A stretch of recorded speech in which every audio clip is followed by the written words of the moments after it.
자, 이제 4절 수익 방식 들어가겠습니다. 자, 수익 방식은 수익성의 원리에 기초한 감정평가 방식을 얘기합니다. 자, 수익성의 원리라고 하는 것은요, 수익을 많이 창출할 수 있는 부동산이 가치도 높다라고 보는 사고방식을 얘기합니다. 자, 그 중에서 가격을 구하는 방법은 수익 환원법이에요. 자, 대상 물건이 장래에 산출할 것으로 기대되는 순수익을 환원 또는 할인해서 대상 물건의 가액을 산정하는 방법을 수익 환원법이라고 합니다. 자, 원래 여기까지가 NOI를 얘기하고요. 자, 순수익 NOI를 환원하는 방법을 얘기하고요. 자, 우리는 이것만 공부를 하고요. 미래의 현금 흐름을 할인해서 대상 물건의 가치를 구하는 방법을 DCF법이라고 하는데, 할인 현금 수지 분석법이라고 하는데, 공인중개사 부동산 학개론에서는 이 DCF법에 대해서는 다루지 않으니까 이 부분은 생략을 하고 이 앞에 부분 NOI를 환원 이율로 나누어서 수익 가치를 구하는 그 내용만 살펴보겠습니다.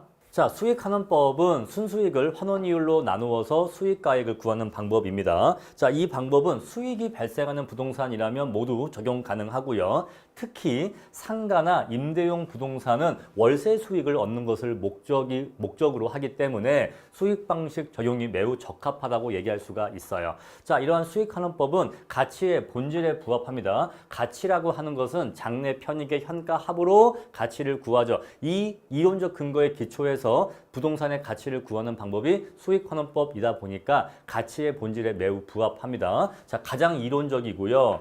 또 오늘날 부동산이 자본 이득보다는 운용 이득 위주로 부동산 투자의 패러다임이 바뀌고 있어요. 옛날에는 땅값 자체가 높아지기를 기대하면서 투자를 했는데, 오늘날에는 합리적으로 관리하면서 임대 수익을 높이기 위한 방법으로 투자 패러다임이 바뀌고 있다고 합니다. 자, 그래서 오늘날 현실적 필요성이 있고, 자, 부동산 투자 분석에 수익 환원법이 매우 유용하게 쓰일 수 있다는 겁니다. 하지만 내가 직접 거주하는 자가주택의 경우에는 이렇게 상가나 임대용 부동산과는 달리 기본적으로 주택은 비수익성 부동산이기 때문에 수익 환원법에 의한 평가가 곤란하다는 단점이 있습니다. 자, 선생님, 주택도 월세가 나오는데요. 맞기는 맞는데 주택과 상가는 조금 성격이 달라요.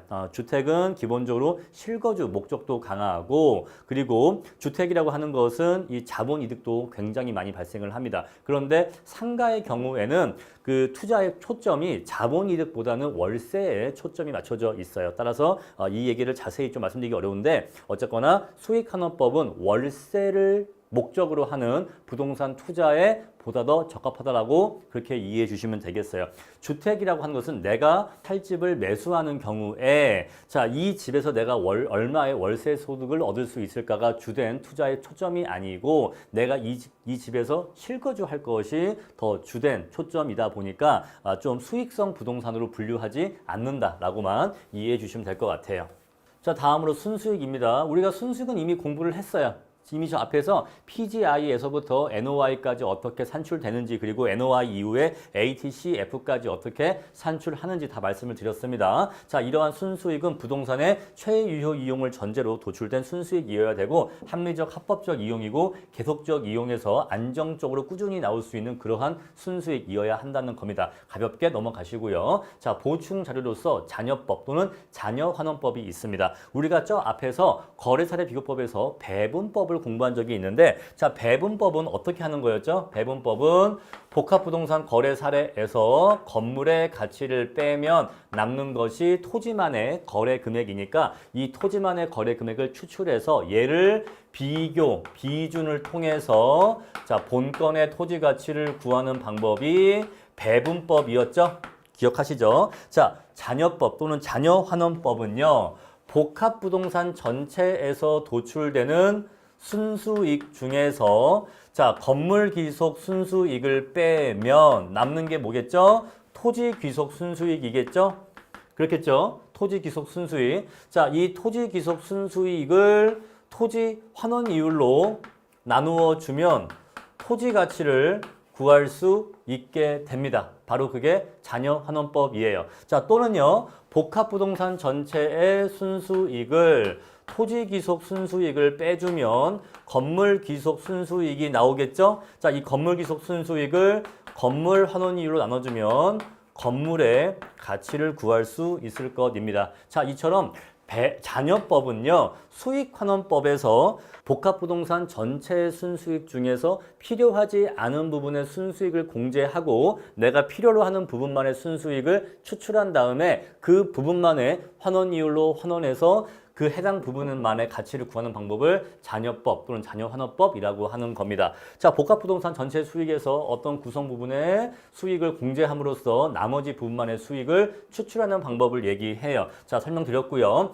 배분법과의 차이점은 배분법은 가격을 추출하지만 잔여법은 해당 구성 부분의 수익만을 추출한다라는 차이점이 있어요. 아시겠죠? 용어를 혼동하시면 안 됩니다. 다음에 환원이율에 대해서 말씀을 드리겠습니다. 환원이율이라고 하는 것은요, 장래 기대되는 순수익을, 이걸 NOI죠. 자, NOI를 현재 가치로 환원하여 주는, 가치로 변환시켜주는, 수익을 가치로 변환시켜주는 율을 환원이율이라고 합니다. 자, 또는요, 부동산 가격에 대한 순수익의 비율을 환원이율이라고 해요. 자, 왜냐하면, 자, 우리가 부동산 순수익을 환원이율로 나누면 부동산 가치가 나오는데 양변에 R을 곱하고 V를 1로 보내주면 이 식을 이렇게 바꿀 수가 있습니다. 이렇게 바꿀 수가 있어요. 따라서 환원이율은 부동산 가격에 대한 순수익의 비율이라고도 얘기할 수가 있어요. 부동산 가격 중에서 순수익이 차지하는 비율이라고도 얘기할 수가 있습니다.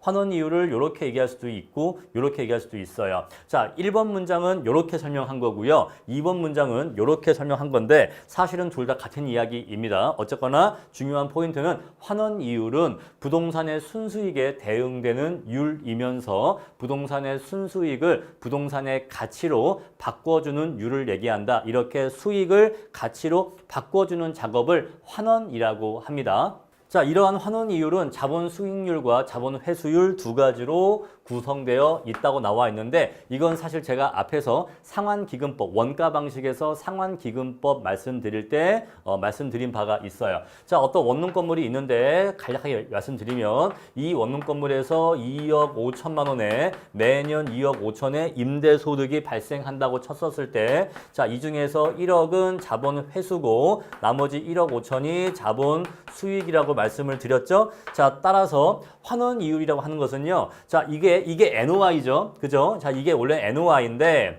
자, 이 NOI를 나누기 환원 이율 해주면 부동산 전체의 가치가 구해지는 거죠. 그죠? 이 부동산의 NOI가 2억 5천인데 이 NOI 2억 5천을 환원 이율로 나눠주면 이 원룸 건물 전체의 가치가 나옵니다. 그렇죠? 자, 그런데 자, 이 2억 5천이라고 하는 게 두 가지로 이루어진다고 했죠. 하나가 뭐라고 했죠? 자본 회수.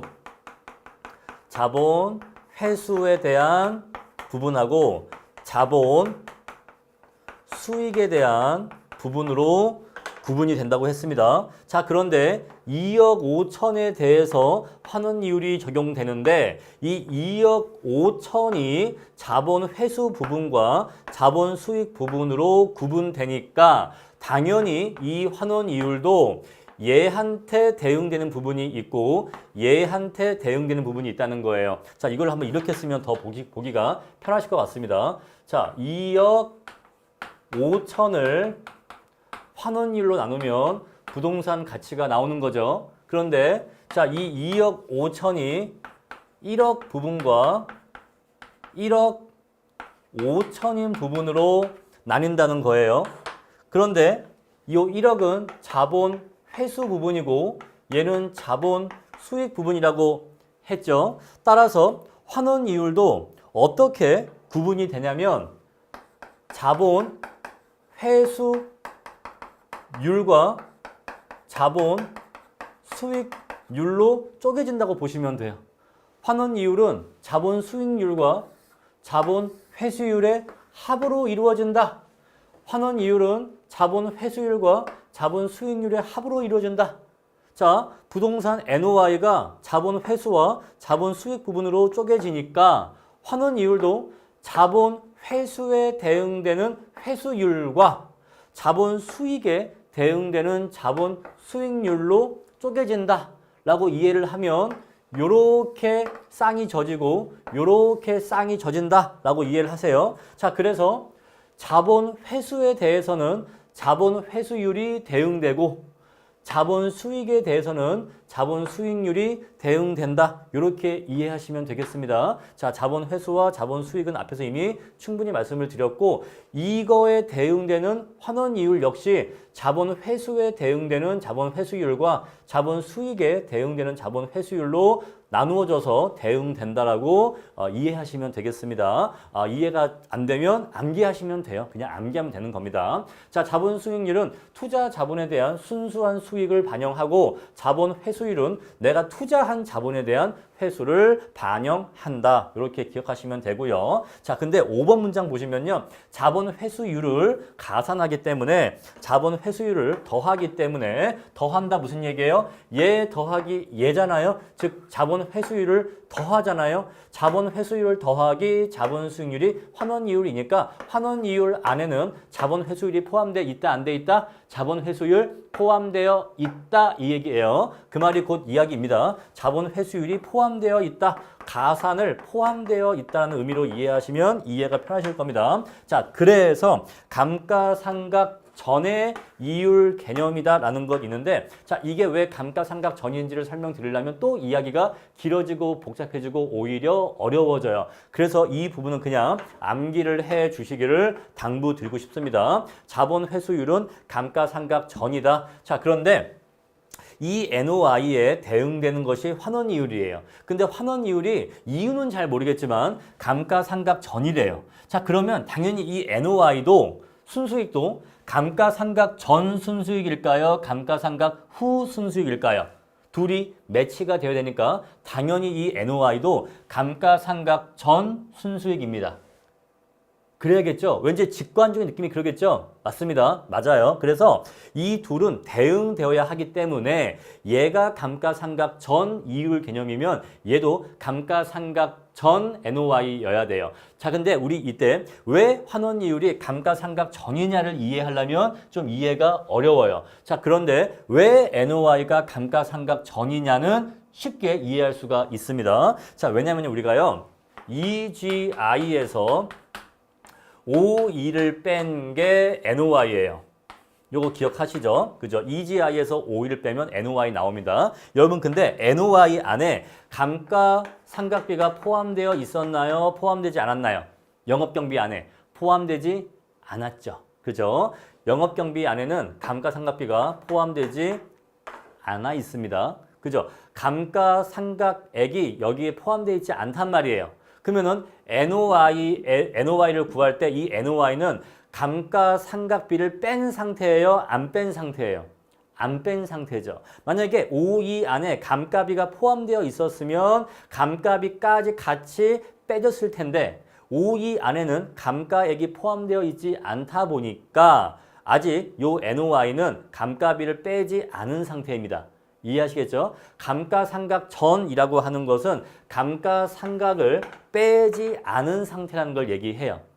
이거 이해하시죠? 따라서 NOI는 항상 감가상각 전 개념이에요. 감가상각 전 NOI입니다. 아직 감가액을 빼지 않은 NOI라는 뜻이에요. 따라서 NOI가 감가상각 전이기 때문에 여기에 대응되는 환원이율도 감가상각 전이어야 하는 겁니다. 여기까지만 말씀드리고 혹시 이러한 설명을 들어도 이해가 안 가면 그냥 암기하시면 됩니다. 자, 환원이율 종류는요. 개별 환원이율, 물건별 환원이율이 있고요. 자, 토지와 건물을 합쳐서 전체적인 종합 환원이율이 있습니다. 자, 종합 환원이율을 구할 때는 토지 환원이율과 건물 환원이율을 각각의 가치 구성 비율로 가중평균해서 구하게 됩니다. 자, 시험에서는요. 환원이율 산정 방법이 계산 문제로 나올 수가 있는데 각각의 환원이율 산정 방법에 대해서 알아볼게요. 첫 번째, 시장 추출법입니다. 자, 본건이 아니라 유사 부동산의 환원이율을 구한 다음에 그 환원이율을 본건 부동산의 환원이율로 비준을 통해서 가져오는 방법을 시장 추출법이라고 하는데 이 방법은 공인중개사 시험에 내기에는 너무나 계산량이 많아지기 때문에 왜냐하면 유사 부동산의 환원이율을 구해야 되고 그걸 또 본건 부동산으로 비교를 통해서 비준으로 가져와야 돼요. 따라서 계산이 너무나 많기 때문에 공인중개사 시험에 나오지 않고 이렇게 말로만 텍스트로만 이해하시면 됩니다. 다음에 두 번째 요소 구성법이에요. 자, 우리가 앞에서 부동산 투자 이론에서 자, 투자자의 요구 수익률은 시간에 대한 요구 수익률하고 위험에 대한 보상, 위험 할증률 두 가지로 이루어진다고 말씀을 드린 바가 있는데 그 원리에 기초해서 환원 이율은 순수 이율은 순수하게 시간에 대한 보상이고요. 여기에 이제 부동산 투자에 관련되는 여러 가지 위험을 더해서 위험 할증률을 더해서 전체 환원 이율을 구하는 방법이 바로 요소 구성법입니다. 자, 여기 위험 할증률에 들어가는 여러 가지 위험 요인들은 사업의 위험성, 비유동성,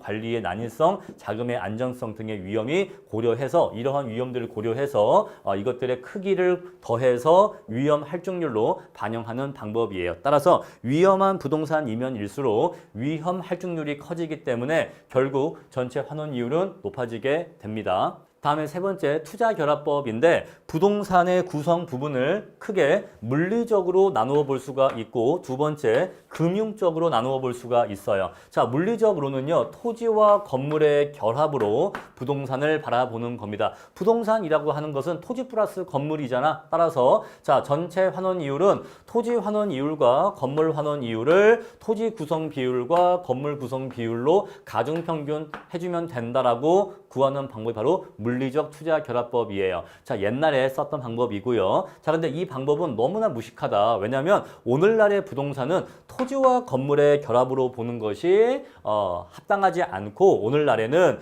지분과 저당의 결합으로 보는 것이 더 타당하다. 금융적인 관점에서 내 돈과 남의 돈의 결합으로 보는 것이 더 타당하다. 따라서 내 돈에 적용되는 지분 환원율과 남의 돈에 적용되는 저당 환원율이 있는데 그 저당 환원율은 우리가 다른 말로 MC, 저당 상수라고 합니다. 우리가 앞에서 공부했던 금융계수 6계수 중에서 저당 상수가 사실은 저당 투자자의 입장에서 구한 저당 환원율이에요. 자, 저당 환원율이란 무슨 말이냐? 여러분 보세요. 자, 은행의 입장에서는 돈을 빌려주고요. 자, 돈을 빌려주고 매기 뭘 받습니까? DS를 받아요. 그죠? L을 빌려주고 매기 DS를 받죠. 자, DS를 받습니다. 여러분 이것은 마치 어떤 사람이 원룸 건물을 사니까 매기 순수익 NOI를 얻는 것과 유사한 얘기예요. 이해하시죠? 그죠? 자, 원룸 건물을 사면은 매기 NOI를 얻습니다. 근데 은행은요, L이라는 돈을 빌려주면 매기 DS를 받아요. 구조가 똑같죠? 자, 근데 우리가 이랬을 때 이 NOI를 환원이율로 나눠주면 부동산 가치가 나오죠. 그럼 마찬가지로 이 DS를 이 저당 환원율로 나눠주면 다시 저당 가치가 나온단 말입니다. 바로 그게 MC예요. MC로 나누어 주면 DS를 MC로 나누어 주면 L이 나오게 됩니다. 우와, 선생님, 대체 이게 무슨 놀라운 공식인가요? 전 이런 건 처음 봤어요. 라고 하실 수 있는데 여러분 잘 보세요. 이미 공부했던 겁니다. 자, 이 수식에 좌변, 우변에 똑같이 MC를 곱할 거예요. 그럼 이 수식은 이렇게 바뀝니다. L 곱하기 MC는 DS다. 여러분 어때요? 이거 처음 봐요? 이거 처음 보는 거 아니죠? 저당 대출액에다가 MC를 곱하면 매기 얼마씩 갚아야 하는지 DS 나온다. 이거 처음 보는 거 아니죠? 그렇죠. 아, 사실은 공부했던 건데, 그죠? 공부했던 건데 이 식을 MC를 1로 이렇게 보내서 보니까 되게 새로워 보이죠? 근데 사실은 같은 이야기입니다. L 곱하기 MC 한 게 DS라면 DS를 MC로 나눈 게 L이 되는 거예요. 따라서 이 구조에 비추어 보면 요 MC는 사실상 뭐다? 바로 저당에 적용되는 환원율이에요. 저당 환원율. 아시겠죠? DS를 저당액으로 바꿔주는 저당 환원율입니다. 따라서 이 자리에 저당 환원율이라고 써도 되고 그냥 저당 상수 MC라고 써도 돼요. 자, 이래서 지분 투자자에게 적용되는 지분 환원율. 선생님, 근데 지분 환원율이 뭔가요? 단순하죠. 지분 환원율은요. 자, BTCF 지분 투자자가 향유하는 BTCF죠. 요 수입을 지분 가치로 바꿔주는 율이 바로 지분 환원율인 겁니다. 여러분 항상 환원이율은 수익을 가치로 바꿔줘요. 환원이율은 수익을 가치로 바꿔줍니다. 따라서 지분 투자자에게 귀속되는 수익을 지분 가치로 바꿔주는 율이 바로 지분 환원율인 거예요. 그러면 저당 환원율은요? 저당 환원율은 저당 투자자에게 귀속되는 수익을 저당 가치로 바꿔주는 율이 저당 환원율인 겁니다. 아시겠죠? 근데 우리는 이 저당 환원율을 저당 상수라고도 부르죠. 자, 이렇게 해서 부동산을 물리적 관점에서는 토지와 건물의 결합으로 볼 수가 있지만 금융적인 관점에서는 지분과 저당 또는 지분과 부채로 구분할 수가 있어서 지분 환원율과 저당 환원율의 가중평균으로서 전체 환원이율을 구하는 방법이 있다는 것입니다. 자, 지금까지 말씀드린 환원이율 산출 방법은요. 부동산을 경제적 내용연수 끝까지 보유한다라고 가정을 해요. 자, 그런데 엘우드법은요. 엘우드라는 사람이 만들어낸 방법인데 야, 말도 안 된다. 누가 세상에 부동산을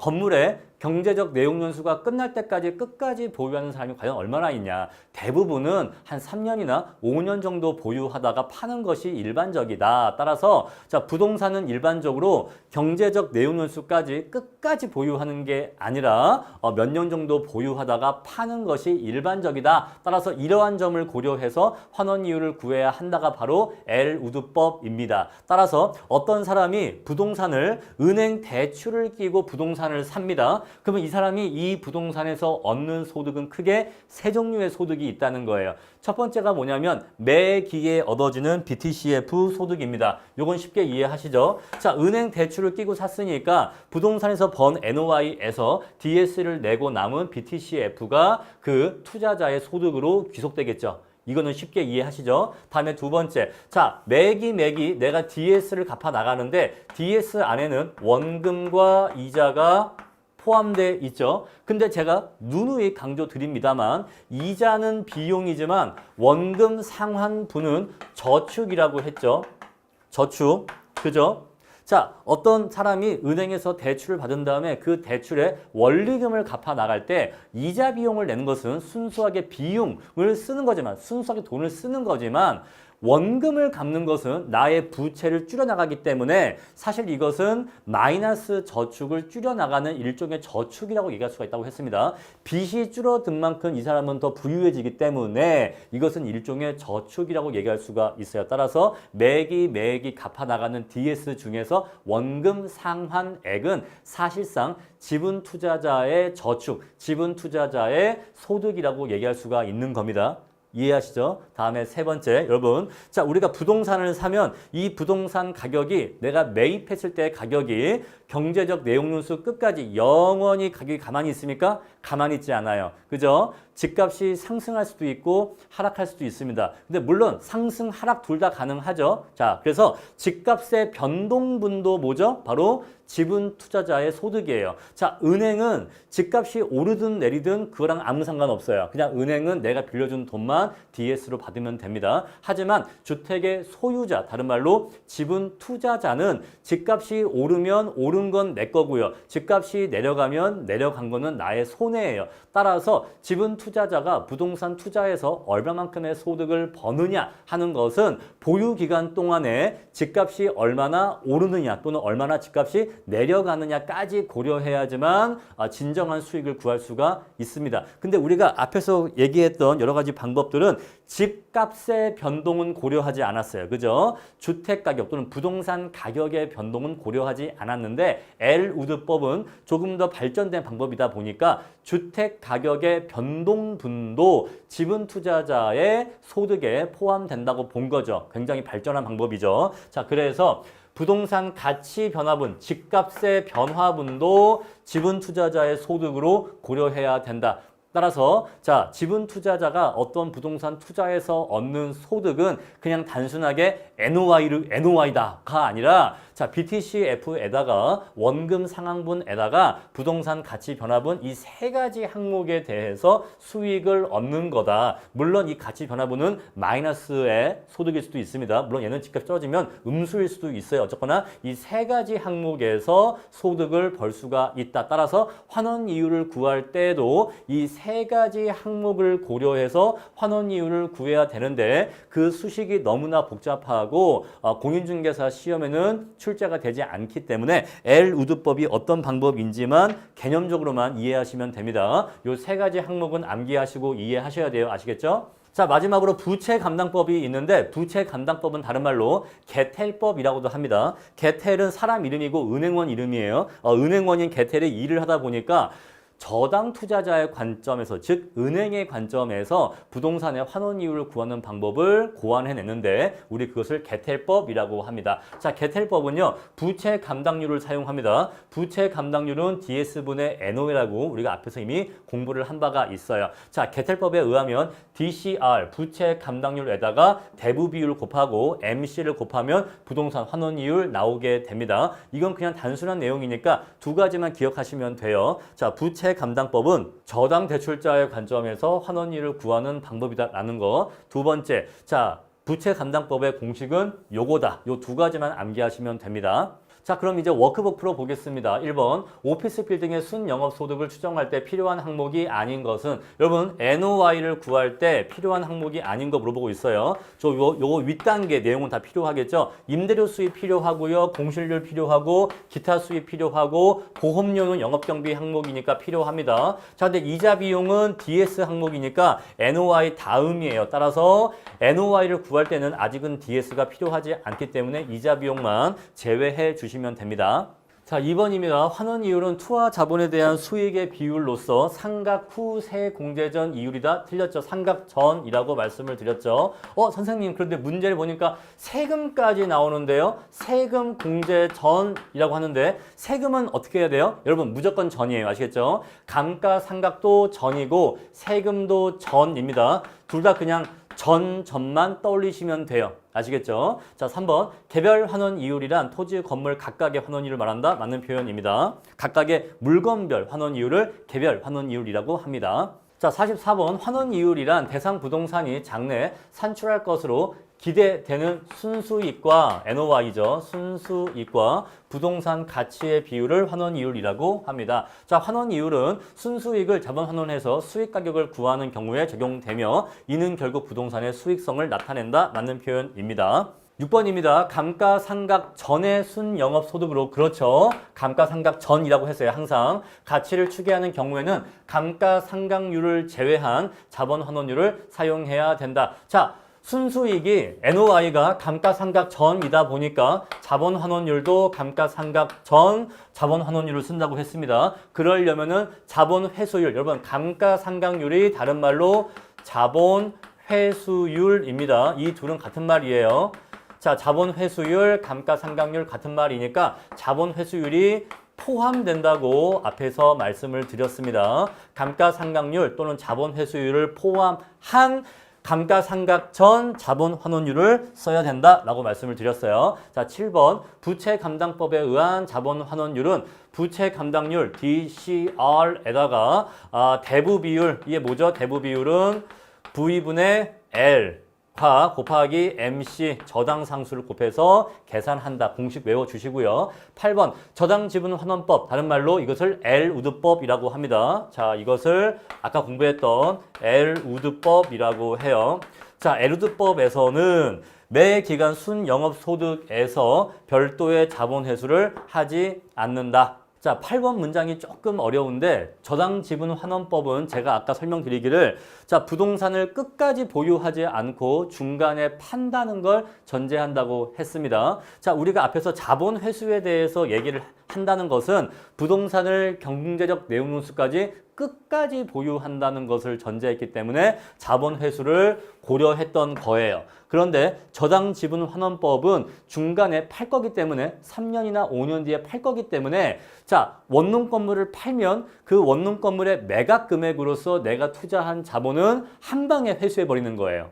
이해하셨습니까? 자, 이 원룸 건물을 경제적 내용연수 끝까지 보유한다면 앞으로 내가 40년, 50년 보유를 해야 되니까 그 40년, 50년 동안 매기 꾸준하게 자본 회수를 해야 되는 건데 자, 원룸 건물을 산 다음에 또는 지은 다음에 3년이나 5년 뒤에 판다면 3년 뒤, 5년 뒤에 파는 그 매각 금액으로서 내가 이 원룸 건물을 짓거나 사는 데 들어간 투하된 자본을 한 방에 회수할 수 있기 때문에 이러한 경우에는 매 기간에 자본 회수를 할 필요가 없어요. 기본적인 아이디어와 느낌이 오시죠? 자, 따라서 엘우드법은 건물을 몇 년 뒤에 판다고 전제하기 때문에 자본 회수를 별도로 고려하지 않습니다. 따라서 엘우드법에 의한 환원 이율 안에는 자본 회수율이 포함되어 있지 않아요. 자, 9번입니다. 현재 대상 부동산의 가치는 3억 원이다. 향후 1년 동안 예상되는 현금 흐름이 다음 자료와 같을 경우 자본 환원율은 얼마냐라고 물어보고 있습니다. 자, PGI가 2천만 원이고요. 공실이 3천이니까 3천을 빼야겠죠.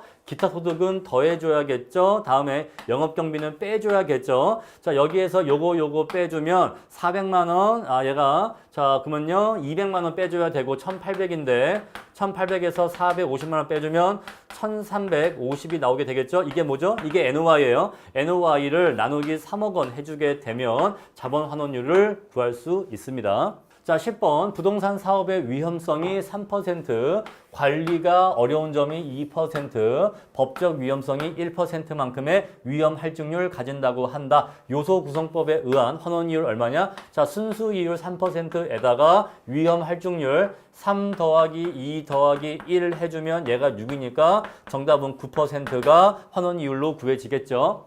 자, 11번입니다. 다음과 같은 조건에서 종합환원이율 크기가 얼마냐? 자, 토지와 건물의 가격 구성비가 4대 6이고 각각의 5%, 10%니까 0.4 곱하기 5% 더하기 0.6 곱하기 10% 이렇게 가중평균 해주면 종합환원이율이 8%가 나오게 될 겁니다. 자, 12번입니다. 자, 이랬을 때 수익가치 산정 시 적용할 환원이율이 얼마냐 물어보고 있어요. 자, NOI가 이거고요. 부채 서비스액이 이거네요. 지분과 대부 비율은 이렇게 나와 있고요. 대출 조건은 이렇게 나와 있는데 이게 MC라는 걸 알 수가 있죠. MC가 0.177이니까 이 문제는 부채 감당법에 의한 문제구나 라고 기억하시면 돼요. 자, 부채 감당법은 DCR 곱하기 자, V분의 L 곱하기 MC가 되겠죠. 하나씩 숫자를 넣어 보겠습니다.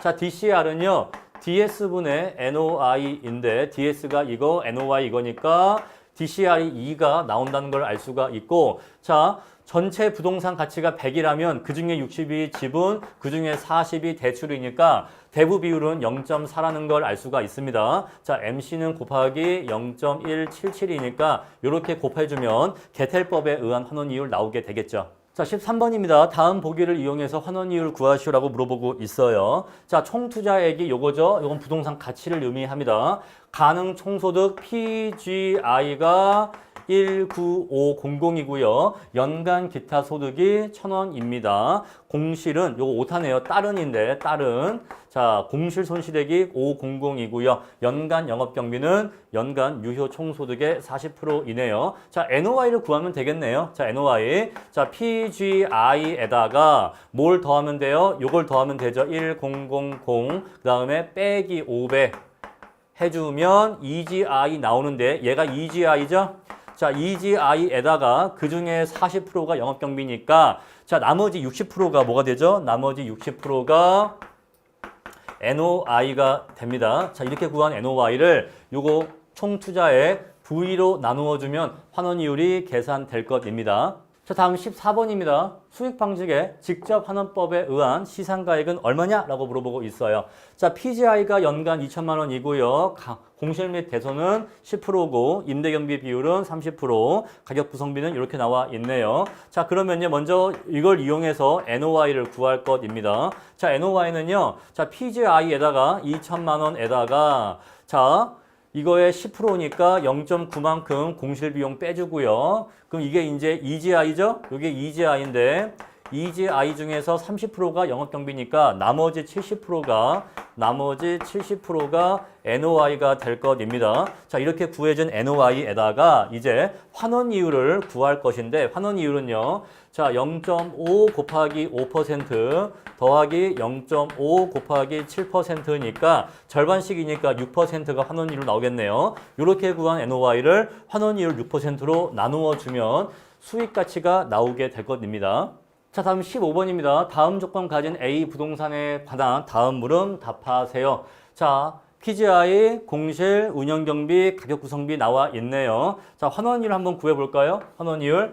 자, 보니까 0.4 곱하기 3% 더하기 0.6 곱하기 5%니까 얘가 1.2고 얘가 3이니까 정답은 4.2% 나오겠네요. 그래서 얘가 4.2% 먼저 구해줬고요. 유효 총소득은 얼마인가 물어보고 있는데 자, 여기 1억 원에다가 요거 공실 및 대손 빼주면 9천만 원이 나오게 되겠죠. 자, 운영 경비는요. EGI의 30%니까 여기에 곱하기 30 곱하면 2,700만 원이 영업경비입니다. 자, 순영업소득은 여기에서 요거 뺀 거니까 6,300만 원이 NOI 되겠네요. 자, 6,300의 NOI를 환원이율 4.2로 나누어 주면 수익 가치가 나오게 될 겁니다. 마지막 16번 문제입니다. A 부동산이 100% 임대가 될 경우 PGI가 5천만 원이라고 해요. 자, O2가 EGI의 35%이고 평균 공실률 감안한 A 부동산의 수익 가격 얼마인가? 자, 현재는 요 PGI는 만시를 전제로 한 건데 평균적인 공실률은 5%니까 5%만큼의 공실 금액은 빼주라라는 것입니다. 따라서 자, 5천만 원에다가 곱하기 0.95를 하면 뭐가 나오죠? EGI가 나옵니다. 자, EGI 중에서 영업경비가 35%를 차지하니까 나머지 65% 해주면 이렇게 해주면 NOI가 나온다는 걸 알 수가 있죠. 자, 이렇게 구한 NOI를 환원이율 10%로 나눠주게 되면 수익 가치가 나오게 될 것입니다. 자, 이런 식으로 계산을 해보시면 돼요. 자, 이렇게 해서 수익 방식 강의 마치겠습니다.